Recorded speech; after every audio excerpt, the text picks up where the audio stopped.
Hey everyone, I was diagnosed with ADHD just a few days ago. Let's talk about that.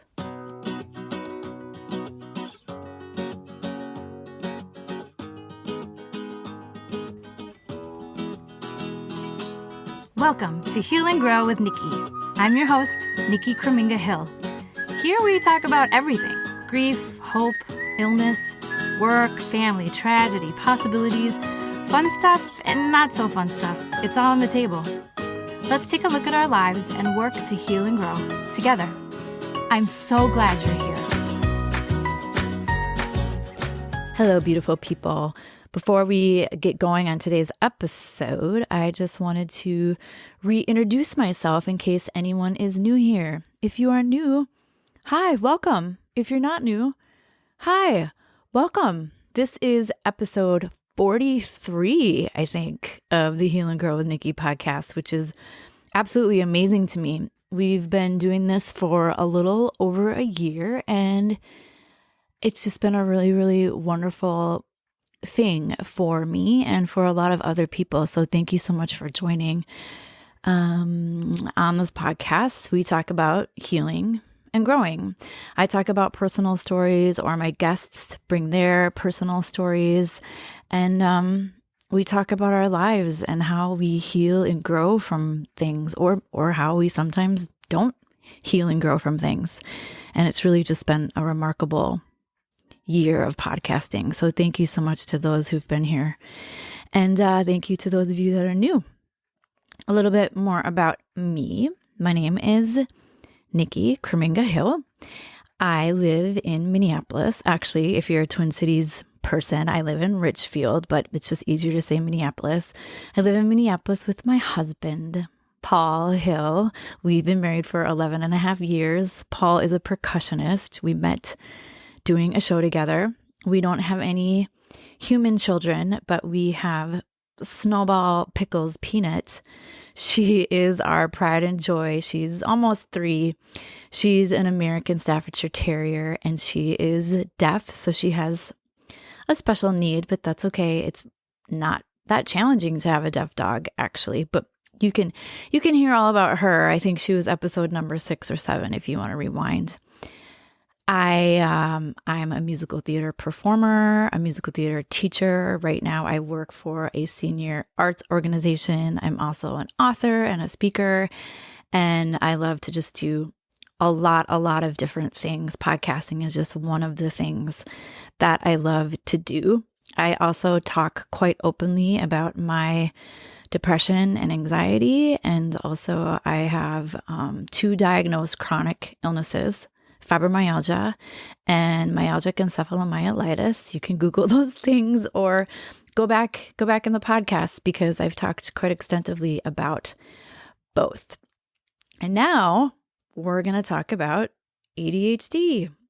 Earlier this week, I received a ADHD-C, which means combined, ADHD combined diagnosis from a neuropsychologist, I think is what you would call him, Dr. Oldland.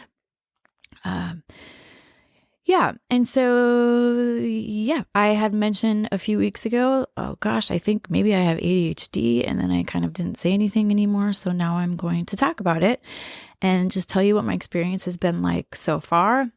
Obviously, I'm very, very, very early on this journey, and I'm going to learn so much in the next few months, for sure. But like anything, I will continue learning and growing throughout this process. So, where to start? ADHD is not something I ever thought that I had. It's never been in my brain as a possibility for myself.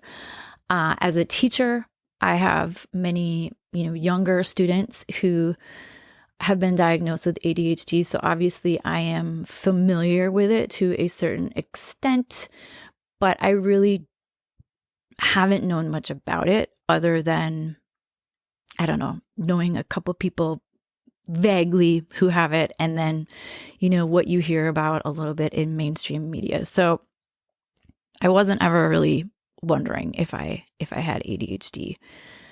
And then two things in the past, let's say year, have sort of tipped me off or made me wonder, is this something that I should look into? And the first thing is that I take Adderall for my chronic fatigue syndrome. I really only knew Adderall as something that treated ADHD, but my general practitioner suggested that I try it because Adderall is also used for narcolepsy, to give narcoleptics a little bit of energy. I'm not narcoleptic, but because of the chronic fatigue, he thought that maybe adding Adderall to my daily regimen would help. And for about a year, he suggested that I try it. And I said, nope, I'm not doing that. All I know about Adderall really, again, is what is in the mainstream media. And I know that people can be addicted to it. And I just didn't want to take that risk, especially because I'm newly sober. I just celebrated 500 days sober yesterday, everybody. Hooray. Anyway, after I wasn't getting any more energy with the medication that I was taking, I decided to go for it. And I started taking Adderall. I was on I think it's the lowest dosage, 5 milligrams. And within about a half hour of taking that first dose, I noticed a slight difference in my energy, I guess. I just felt a little more perked up, for lack of better words, I suppose. I didn't feel jittery, which I kind of thought I would. I didn't feel weird. I didn't feel odd. I just felt like, this is interesting. I have slightly more energy than I've had in, years probably. I still take Adderall. I'm on 15 milligrams right now. And once I popped up to about 10 milligrams, I noticed I have slightly more focus than I've ever had before. I've never wondered if I had problems with focus before, but now all of a sudden I could focus slightly better. And that was just really interesting to me. I just thought, I know this as a ADHD medication, a stimulant to help people focus a little bit better, and I'm focusing a little bit better. I wonder if those two things are correlated. The second thing that made me question, if I should be seen for ADHD was that I want to be careful about how I phrase this because I want to speak very, very lovingly about this person and also not give their identity away at all. But I have a really amazing friendship that I just adore this person. And we are together a lot. We're together a lot. And the more time I spent with them, the more frustrated I got with them because they just have some behaviors that are really, really frustrating to me. They're consistently tardy. They consistently don't do the things that they say they want to do, or the things that they don't do the things that they want to do for themselves, and they don't do the things that they're supposed to do for me. And I am certain that this person has undiagnosed ADHD. And I mean, like the classic, maybe I shouldn't use the word classic, but the stereotypical symptoms, the ones that you kind of know about from mainstream media, this person fits the bill. And the fact that they are undiagnosed and the fact that they are not getting help for it is really frustrating for many, many people, myself included. And I've continued to get more and more and more frustrated with this person, which I am afraid is going to become detrimental to our relationship. And one day, this was sometime last fall, I just sat down and thought about why am I so upset with this person? Why can't I just let it go and just say, well, yeah, this is this person's journey and they got to live their life the way that they need to. I instead became increasingly more and more angry with this person. And I thought about that saying, and this isn't the exact saying, I'm paraphrasing, but you'll understand what I'm talking about. Some sort of saying like the things you dislike in others are the things that you dislike in yourself. And I thought, comparing this person with me, and I thought, well, dang it. I actually am demonstrating a lot of these same behaviors of my friend, the one that I'm so mad at, just frustrated with. I'm doing those same things. At home, for sure, I'm doing those same things. And I thought, gosh, I gotta start looking into this for myself.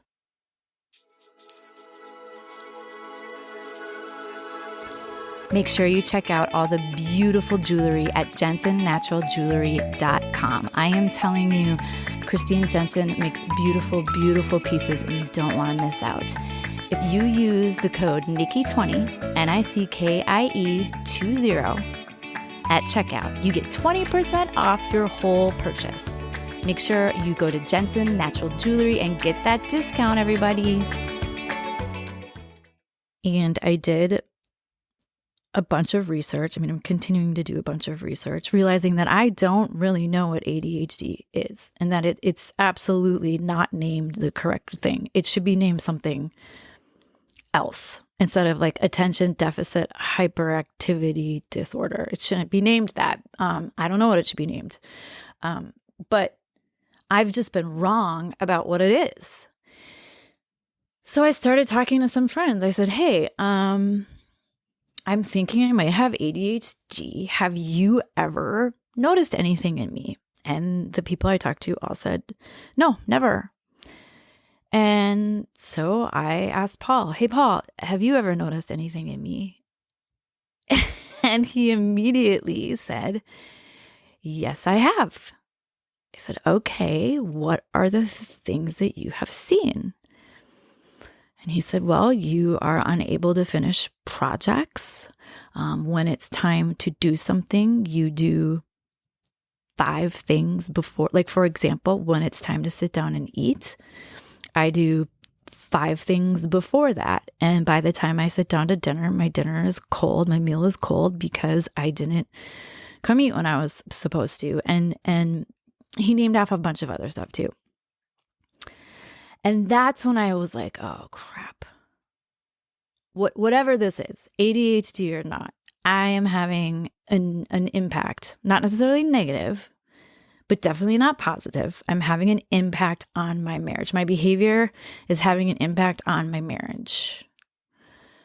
And that's when I was like, okay, I am going to get tested. I'm just going to do whatever it is that you have to do to go get tested, which is easier said than done, my friends. Talked to my psychiatrist. I said, hey, I want to get tested. She said, why? What are your symptoms? I told her. She said, yeah, you should get tested. Go talk to these people. So I call the clinic that she recommends, and they say, we have no openings. I said, you have no openings, like ever? She's like, yep, you're just going to need to keep calling back. Well, if you've listened to my episode on telephone phobia, you know that I will not be doing that. I will not be, yeah, you tell them, Snowball. I will not be calling this place to see if they have appointments. Sidebar, difficulties talking on the telephone can be a sign of ADHD.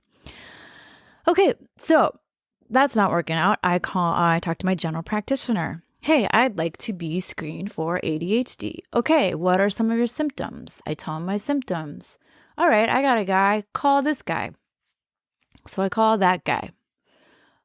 Yes, we can get you in on August 27th. Keep in mind, this was back in February. So I took the appointment. I said, great, I'll see you on August 27th. I talked to my therapist. Oh, I got somebody for you. Talk to these people. I talked to those people. We can get you in October. So I actually made an appointment with them too. Like, I was like, well, somehow, some way, somehow I'm going to get into this ADHD appointment somehow. Okay, so the appointments are set. And in the meantime, I start sort of spiraling, actually. I would say March and April were pretty dark months for me this year, for multiple reasons, I suppose. But because I was learning about ADHD, and the more I learned, the more I understood myself, which is good, right? But it also was, oh my God, are you kidding me? Really? Like all the signs were there. I missed them. My parents missed them. Doctors missed them. And now oh God, I got to do the fibro thing. I got to do the chronic fatigue thing. I got to do the depression thing and the anxiety thing and all the other things. And now I got to manage this ADHD. And I went through a grieving process, a process that probably isn't done yet, just because I have a diagnosis, because I thought, you know what? I don't want to deal with this. I'm not going to deal with it. Like, oh my gosh, I didn't understand that these things that I do aren't neurotypical. And I'm not trying to be neurotypical, but I am trying to lead just a better life for myself and an easier life for myself. And learning how to cope with some of these symptoms is a way for me to live better. A few weeks ago, I reached out to a friend who has been diagnosed within the past year or so. And I just said, hey, how did you get diagnosed? Because I am having a very difficult time waiting for August, and I'd like to start getting some help now. How did you get diagnosed?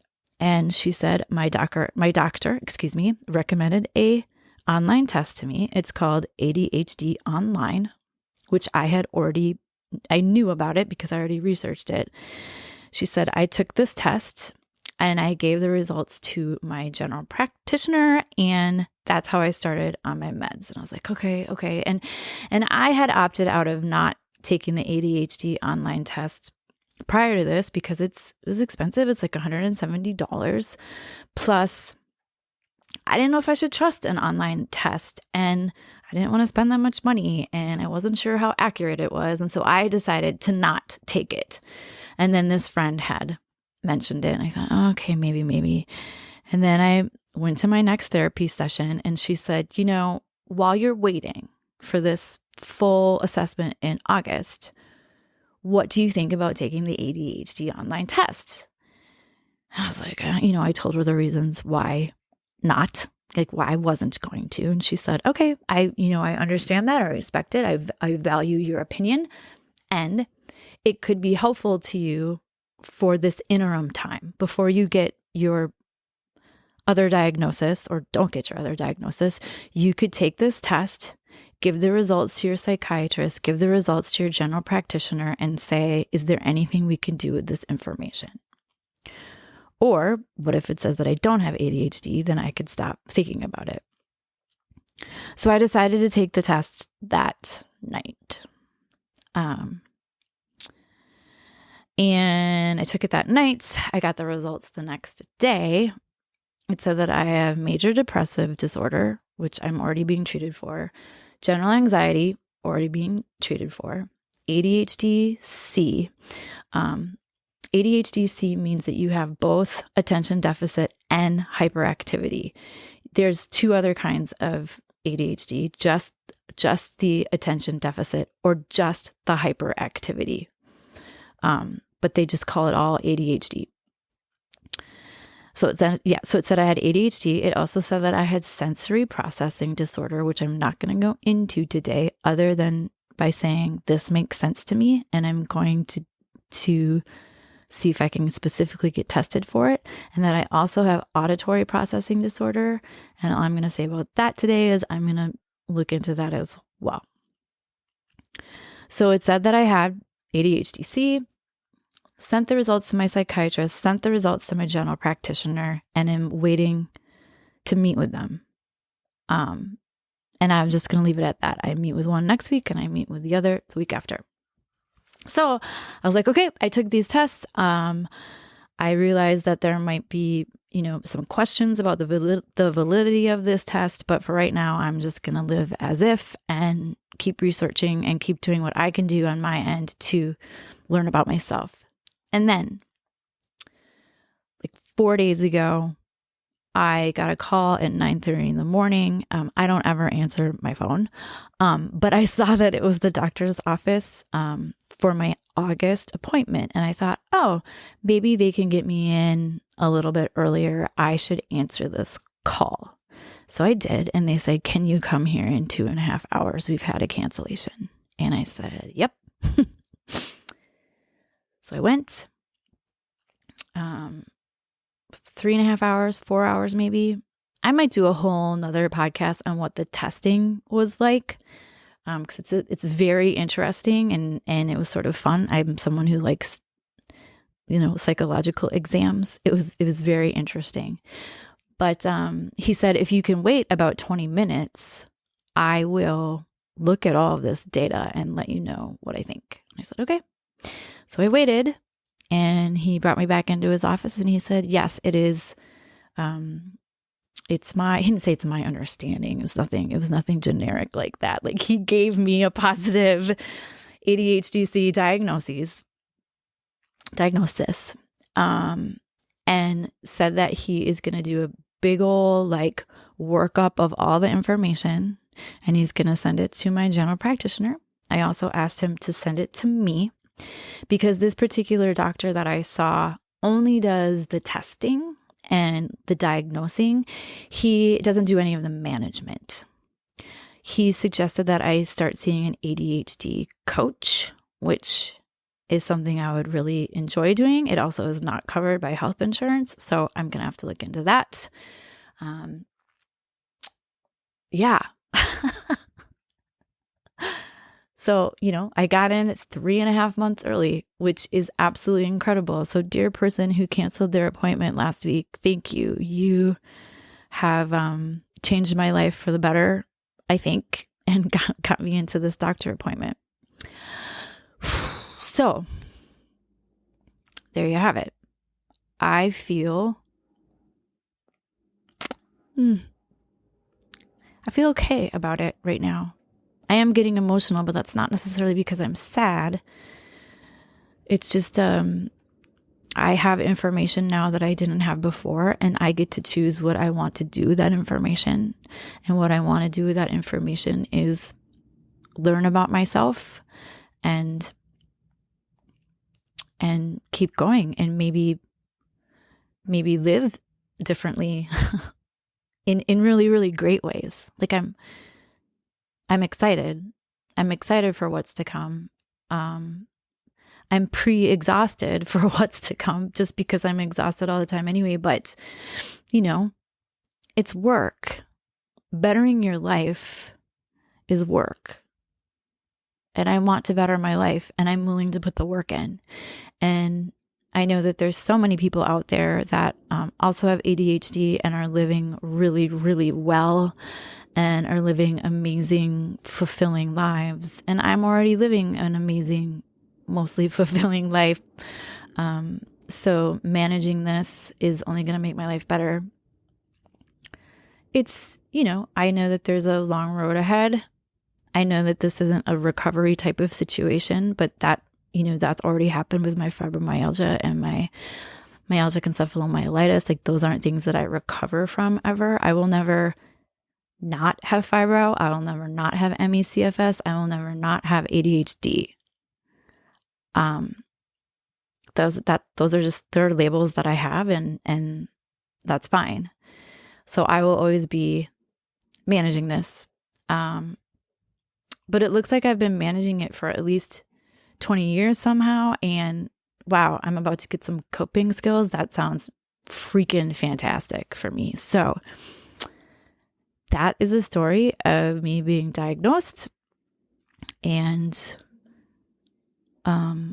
how I got to this exact moment. I'm sure I'll have plenty to share with you in the future.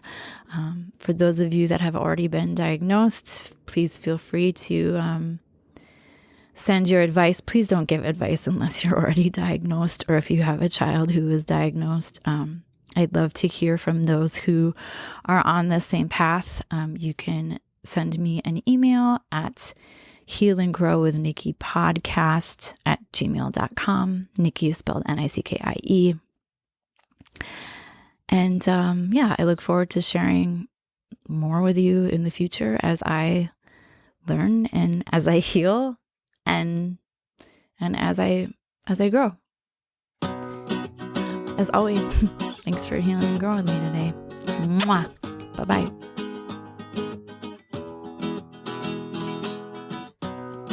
Hey everyone, if you enjoy my work and you would like to support me, there are so many ways in which to do so. You could purchase my book, Things I'm Thinking About, A Daughter's Thoughts on the Loss of Her Mom. It's on Amazon and also linked in the show notes here. You could buy me a coffee. Coffee. That's also linked in the show notes. Or spending money right now is not something that you're able to do. You could always share your favorite podcast. You could tag me in a post. You could follow me on Instagram or Facebook or LinkedIn. Any of those things help me out quite a bit. Thank you so much for supporting me. This podcast is for informational purposes only and should not be considered legal, health, or professional advice. I am not responsible for any losses, damages, or liabilities that may arise from the use of this podcast. This podcast is not intended to replace professional medical advice.